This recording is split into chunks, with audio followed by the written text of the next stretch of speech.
والله اللي بدنا اياه بس يعني نخلص حالنا من هاي الشغله، يعني نروح نوصل لمحل امن نقعد فيه ونأمل اولادنا فيهم. انا خرجت المنطقه كلها بها ارهاب، انا مطائف الازيديه.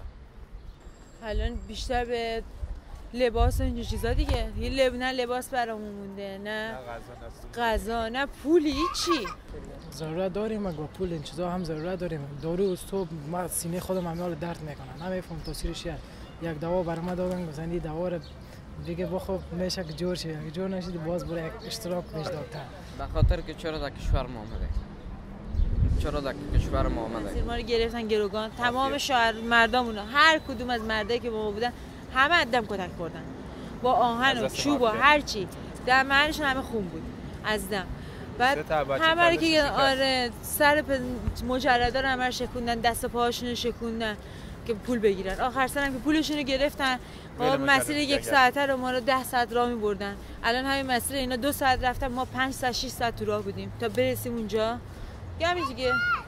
عانيت هواي اشياء، عانيت من الطريق، سكر الطريق، عانيت من الغابات، عانيت من كل اشياء، عانيت معاناة كثيرة عانيت.